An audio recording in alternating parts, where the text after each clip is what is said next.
आप सभी को गणेश चतुर्थी की ढेरों शुभकामनाएं। विघ्नहर्ता श्री गणेश जी की कृपा आप सभी पर सदैव बनी रहे। इसी मंगल कामना के साथ आज के इस वीडियो में मैं आप सभी को गणेश चतुर्थी पर गणेश जी की स्थापना और उनके पूजन की बहुत ही सरल और साधारण सी विधि बताऊंगी। तो दोस्तों, भाद्रपद मास के शुक्ल पक्ष की चतुर्थी तिथि के दिन गणेश जी की स्थापना की जाती है। कुछ लोग एक दिन के लिए स्थापना करते हैं, कुछ लोग 3 दिन, 5 दिन, 7 दिन या फिर 10 दिन के लिए भी गणेश जी की स्थापना करते हैं। तो चाहे आप जितने दिन के लिए भी स्थापना कर रहे हो, स्थापना की विधि और पूजा की विधि यही रहेगी। तो चलिए समय व्यर्थ ना करते हुए अब हम गणेश जी की स्थापना की और पूजा की विधि देख लेते हैं। तो देखिए, सबसे पहले तो आप अपने घर में एक पवित्र, साफ सुथरी और एक ऐसी जगह चुन लें जहां पर डिस्टरबेंस ना हो, क्योंकि गणेश जी जितने दिन के लिए भी स्थापित रहेंगे उन्हें हिलाया डुलाया नहीं जाएगा स्थापना के बाद। तो यहाँ पर चौकी के ऊपर हमने एक लाल वस्त्र बिछा लिया है और गणपति जी को हमने अलग से आसन दिया है। और इसके बाद देखिए, जो भी आप सजावट करना चाहें वो कर लें। अपने मन मुताबिक आप जैसी भी डेकोरेशन करना चाहें, लड़ियों से, फूलों से या साड़ी या दुपट्टे से, जैसी भी डेकोरेशन करना चाहें वैसी डेकोरेशन कर लें। अब इसके बाद हमें बिना टूटा चावल यानी अक्षत चाहिए होगा और अक्षतों का आसन देंगे हम गणपति जी को। तो देखिए, पूजन में कभी भी हमें टूटा हुआ चावल प्रयोग नहीं करना चाहिए। अब इसके साथ ही गणपति जी की हम एक मूर्ति ले लेंगे मिट्टी की। और देखिए, इको फ्रेंडली मूर्ति अगर आप लेते हैं तो बहुत अच्छा रहेगा। और इस प्रकार से देखिए, गणपति जी को अब हम स्थापित कर देंगे। और एक बार स्थापित करने के बाद हमें गणपति जी को बिल्कुल भी हिलाना डुलाना नहीं है विसर्जन तक। अब इसके बाद मंदिर के जो गणपति हैं आपके, जिनकी आप रोजाना पूजा करते हैं, उन्हें भी आप साथ में विराजमान कर लें। और देखिए, रिद्धि माता, सिद्धि माता को भी दोनों साइड हम गणपति जी के विराजमान कर लेंगे। और यहाँ पर मैंने सुपाड़ी के रूप में रिद्धि और सिद्धि माता को विराजमान किया है। आप चाहें तो हल्दी की गांठ भी रख सकते हैं। अब इसके साथ ही कलश की स्थापना हम करेंगे। तो कलश को स्थापित करने के लिए सबसे पहले तो यहाँ पर अष्टदल कमल की आकृति बना लूंगी मैं। इस प्रकार से देखिए, चावल से आपको 9 ढेरियां बना लेनी है और बहुत ही आसान होता है। और अगर आप अष्टदल कमल ना बनाना चाहें तो सिंपल थोड़े से ऐसे चावल डालकर भी कलश को स्थापित कर सकते हैं। अष्टदल कमल अर्थात 8 दल होने चाहिए आकृति में। तो देखिए, गणेश चतुर्थी पर कलश स्थापना अनिवार्य होती है, तो कलश स्थापना आप जरूर करें। सबसे पहले आप एक तांबे का या पीतल का लोटा लेकर उसमें सबसे पहले गंगा जल डालें, फिर शुद्ध जल से कंठ तक उसे भर लें।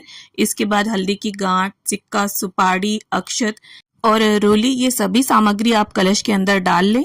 अब इसके बाद आपको पंच पल्लव लेने हैं। यहाँ आम के पत्ते लिए हैं मैंने। अगर आपको आम के पत्ते मिल जाएं तो बहुत अच्छा रहेगा, और अगर ना मिले आपको आम के पत्ते तो आप अशोक के पत्ते भी प्रयोग कर सकते हैं। और उन्हें इस प्रकार से देखिए, चंदन और रोली से हम टीक लेंगे और कलश के अंदर इन्हें सजा लेंगे। तो अब यहाँ पर कलश के कंठ में मूली यानी कलावा भी हम बांध लेंगे। और अब यहाँ पर रोली या कुमकुम से हम सबसे जो शुभ चिन्ह होता है स्वास्तिक, उसे बना लेंगे। तो इस तरह से देखिए, छोटी छोटी चीजों का ध्यान हमें पूजन में अवश्य रखना चाहिए, क्योंकि जब हम बिना निर्देश के पूजन करते हैं तो अक्सर हमसे कोई ना कोई गलती हो जाती है। तो यहाँ पर अगर आप चाहें तो सुयोग्य ब्राह्मण को बुलाकर भी स्थापना करवा सकते हैं, अन्यथा इस तरह से देखकर भी आप स्थापना कर सकते हैं। अब इस प्रकार से देखिए, हमें एक जटा वाला पानी वाला नारियल चाहिए होगा। आप हिलाकर उसे देख लें, पानी होना चाहिए उसमें। अब इसके बाद इस प्रकार से हम कलावे को नारियल पर लपेट देंगे। यहाँ पर अगर आप चाहें तो नारियल पर लाल या पीला नया वस्त्र भी बांध सकते हैं। तो यहाँ पर मैंने इस प्रकार से नारियल पर कलावे को अच्छे प्रकार से लपेट दिया है। और अब इस प्रकार से देखिए, नारियल का जो मुख है वो मैं यहाँ पर ऊपर की ओर रख रही हूँ। देखिए, कई लोगों का मानना ऐसा होता है कि नारियल का मुख ऊपर नहीं रखते, लेकिन ऐसा किसी भी प्रकार का कोई शास्त्रोक्त प्रमाण नहीं है। आप नारियल का जो मुख है उसे ऊपर की ओर भी रख सकते हैं, और अपनी ओर भी नारियल का जो मुख है वो नीचे की ओर यानी कलश के अंदर नहीं होना चाहिए। अब इस प्रकार से देखिए, हमने कलश स्थापना कर ली है। बड़े गणपति जी, छोटे गणपति जी, रिद्धि सिद्धि माता सभी को विराजमान कर लिया है। अब एक शुद्ध देसी घी का दीपक प्रज्वलित करके हम रख लेंगे चौकी पर। और इसके बाद गंगा जल और फूल की सहायता से स्नान की भावना से सभी को छींटा दे देंगे। देखिए, यहाँ मिट्टी की मूर्तियां हैं तो आपको इसी प्रकार से छींटा देना होगा। अब स्नान के बाद वस्त्र की भावना से यहाँ पर गणपति जी को मैं इस प्रकार से पटका अर्पित कर दूंगी। और रिद्धि सिद्धि माता को, छोटे गणपति को, सभी को हम वस्त्र की भावना से कलावा अर्पित कर देंगे।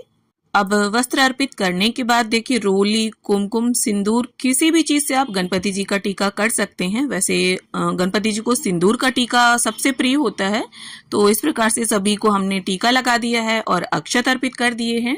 तो देखिए गणपति जी को सिंदूर अर्पित करने से मनुष्य के जीवन में भाग्योदय होता है।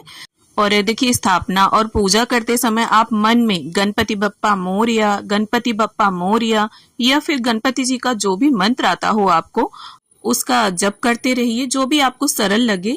तो यहाँ पर देखिए गणपति जी को हमने जनेऊ अर्पित कर दिया है, सभी को इत्र अर्पित कर देंगे। और ये जो जनेऊ है ये स्थापना वाले दिन ही आपको अर्पित करना है, डेली इसे अर्पित नहीं करना है। अब इसके साथ ही देखिए गणपति जी को गुड़हल का फूल बहुत ही ज्यादा प्रिय है, तो अगर आपको गुड़हल के फूल मिल जाते हैं तो बहुत अच्छा रहेगा। ना मिले तो जो भी लाल फूल हो आप वो गणपति जी को अर्पित करें। और इसके साथ ही गणपति जी के पूजन में दूब घास का बहुत अधिक महत्व है, तो यहाँ दूब घास के 21-21 तार के मैंने पुंज बना लिए हैं। कलावे की मदद से उन्हें अच्छे प्रकार से आप बांध लें और इन्हें अर्पित करें। और देखिए दूब घास आप किसी भी पार्क से लेकर आ जाएं, दूब घास जो होती है वो बासी नहीं मानी जाती है, आप धुलकर दोबारा उसे चढ़ा सकते हैं। अब इसके साथ ही रिद्धि सिद्धि माता, कलश देव, दीप देव सभी को हम पुष्प अर्पित कर देंगे। तो इसके साथ ही यहाँ पर देखिए गुड़ नारियल का भोग हमें गणपति जी को अर्पित करना है। इस प्रकार से देखिए जो गोला होता है उसे आप आधा कट कर लें और उसके अंदर गुड़ रख के और गणपति जी के समीप ही रख दें, और ये जितने दिन भी गणपति जी स्थापित रहेंगे उनके समीप रखा रहेगा। अब इसके बाद देखिए गणपति जी का प्रिय भोग मोदक यहाँ पर मैं अर्पित कर दूंगी। तो जो मोदक होते हैं उसमें गुड़, ताजा कसा हुआ नारियल, सूखे मेवे की स्टफिंग भरी जाती है और इसका जो बाहरी आवरण है यानी ऊपर की जो लेयर है उसे चावल, गेहूं या चने के आटे से बनाकर इसे भाप में पकाया जाता है और ये गणेश जी को बहुत अधिक प्रिय है। अब इसके साथ ही गणपति जी के प्रिय केले का भोग मैं अर्पित कर दूंगी और साथ में जो भी और फल हो उसे भी आप अर्पित करें।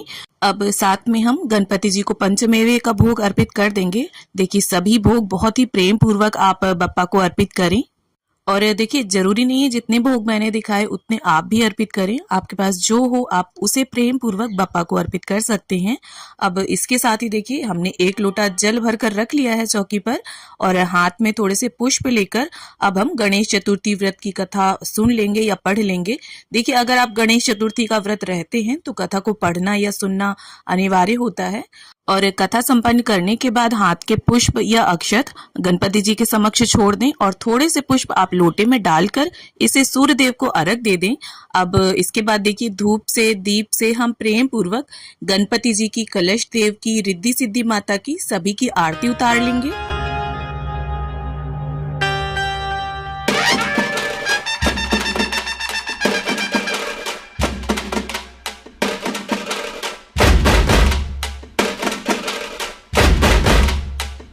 और इसके साथ ही अपनी इच्छा और सामर्थ्य के अनुसार आप कुछ दक्षिणा अवश्य निकाल कर रख दें यहीं समीप। और ये दक्षिणा या तो आप स्थापना वाले दिन रख सकते हैं या आप जिस दिन विसर्जन करें उस दिन भी इसे अर्पित कर सकते हैं।